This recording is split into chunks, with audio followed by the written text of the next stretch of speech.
Hello everyone, welcome. हम लोग बात कर रहे थे डाइजेस्टिव सिस्टम के बारे में। हमारा पूरा डाइजेस्टिव सिस्टम 4 स्टेप्स में कंप्लीट होगा। फर्स्ट है इंजेशन, जिसे कि अंतर्ग्रहण कहते हैं। सेकंड है डाइजेशन, उसके बाद है absorption and assimilation, and the fourth is egestion. तो सबसे पहले हम लोग बात करेंगे इंजेशन के बारे में, अंतर्ग्रहण के बारे में।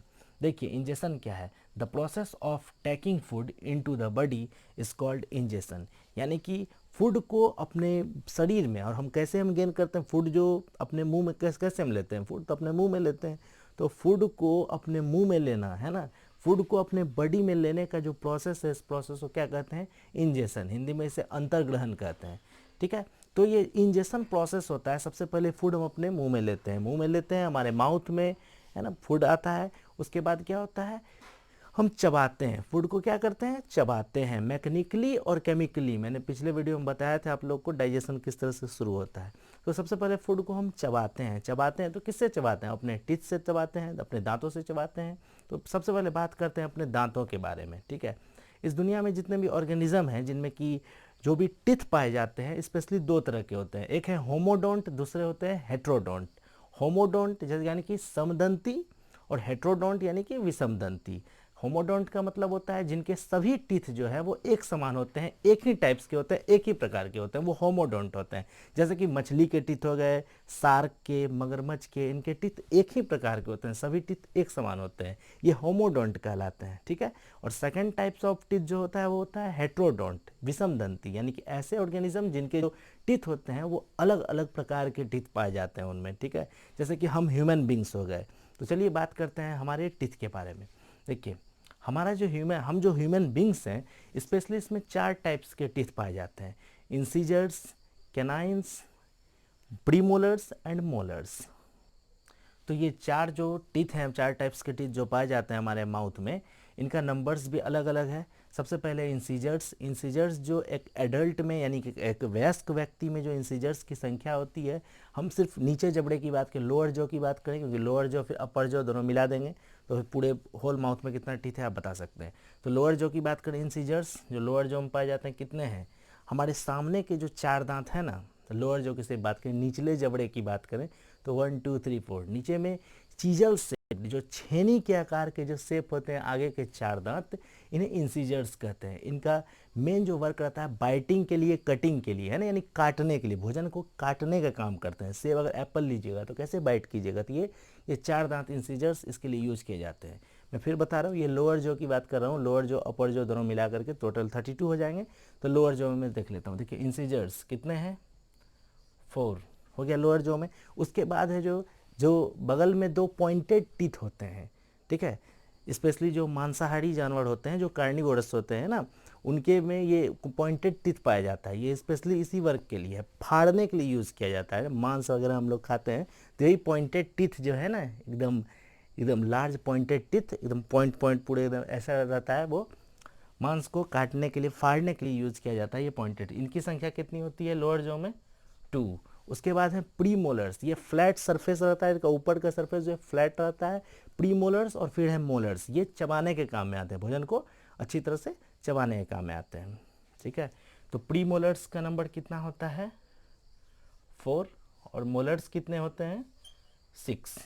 ये लोअर जॉ की बात करें, एक एडल्ट में, एक वयस्क व्यक्ति में number of incisors lower jaw में हो गए 4, कैनाइंस हो गए 2, प्रीमोलर्स हो गए 4 और मोलर्स हो गए 6।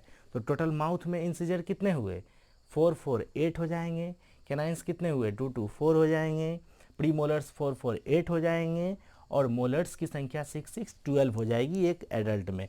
अब अगर हम चिल्ड्रन की बात करें तो चिल्ड्रन में थोड़ा सा डिफरेंस पाया जाता है। चिल्ड्रन में, बच्चों में इंसिजर्स की संख्या तो आपकी 4 ही होती है। ठीक है, उसके बाद कैनाइंस, ये भी 2 ही होते हैं।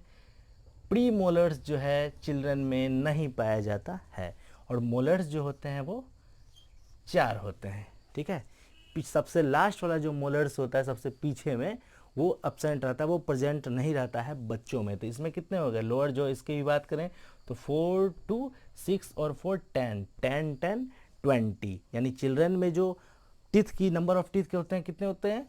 20 होते हैं। ये लोअर जो में देखिए ये 10 हो गया ऐड करके सबको, और ये यहाँ पर ऐड किए तो 16 हो गया।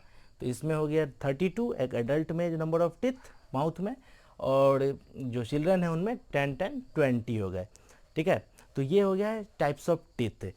इसके बाद हम लोग बात करें बच्चों में, आपको पता है कि दो टीथ जनरली हम ह्यूमंस में दो तरह के होते हैं, कि आपका मिल्क टीथ, दूसरा परमानेंट टीथ। तो मिल्क टीथ क्या होते हैं? ये जो सबसे पहले जो सेट ऑफ टीथ हमारे मुंह में आते हैं, बच्चों के इन्फेंट जो छोटे बच्चे होते हैं उनके मुंह में जो टीथ आते हैं, वो पूरा सेट मिल्क टीथ कहलाता है, जो 6 to 8 ईयर्स के बाद तक में मतलब गिरने लगते हैं। उसके बाद धीरे धीरे जो टीथ आते हैं वो परमानेंट टीथ होते हैं, जो पूरी लाइफ वो टिके हुए रहते हैं। ठीक है, चलिए इसके बाद बात करते हैं स्ट्रक्चर ऑफ टीथ की। देखिए, तो स्ट्रक्चर ऑफ टीथ जो है, हमारा ये टीथ हम देख रहे हैं, ये किसमें किसमें एक सॉकेट है जो गम्स में हमारे फिट रहते हैं। सबसे बाहरी जो आउटर पार्ट है, सबसे बाहरी जो हार्ड वाइट पार्ट जो है, इसे हम एनामेल कहते हैं। ठीक है, उसके अंदर के पार्ट को डेंटिन कहा जाता है। फिर उसके अंदर क्या आता है? पल्प कैविटी, है ना, पल्प रहता है, पल्प का पार्ट है, यानी इसमें ये ब्लड वेसल्स को कंटेन करते हैं। ठीक है, ये ब्लड वेसल्स को कंटेन करते हैं इसके अंदर, और नर्व्स वगैरह इसी के अंदर पाए जाते हैं। उसके बाद हमारा गम्स है। तो ये स्ट्रक्चर ऑफ टीथ है। ठीक है, हमें जो है जनरली आपने एक टर्म सुना होगा, टूथ डिके।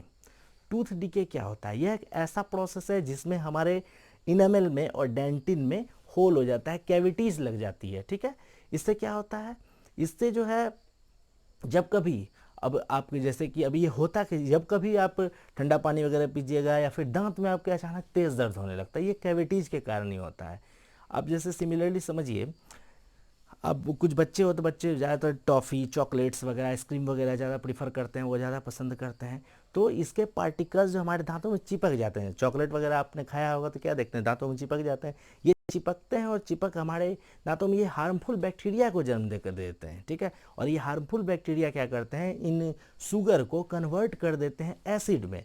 और ये एसिड जो है, ये एसिड बनने के कारण हमारे दांत के इनेमल पार्ट को, ये एनेमल जो बाहर का पार्ट है, एनामेल डेंटाइन को धीरे धीरे एनामेल डेंटिन को ये खोखला करते जाते हैं, खोखला करते जाते हैं, और फाइनली ये होल कहाँ तक पहुँच जाता है? हमारे पल्प कैविटी तक। ठीक है, और जैसे यहाँ तक पहुँचता है तो हमारे दांतों में तेज़ दर्द होने लगती है। इसका परमानेंट हमें तुरंत इलाज कराना पड़ता है, नहीं तो फिर ये हम पूरे दांत ही हमें निकालना पड़ता है। तो हमें यूज़ करने से बचना चाहिए। ज़्यादातर टॉफ़ीज़ या फिर कोल्ड ड्रिंक्स, आइसक्रीम, ऐसे मटेरियल, ऐसे फूड जिनमें कि ज़्यादा शुगर पाया जाता है, उन्हें खाने से बचना चाहिए। तो आई होप आपको टिप्स समझ में आ गया होगा। फिर है मिलते हैं हम लोग नेक्स्ट वीडियो में, आगे देखते हैं इसके बाद का डाइजेशन का प्रोसेस।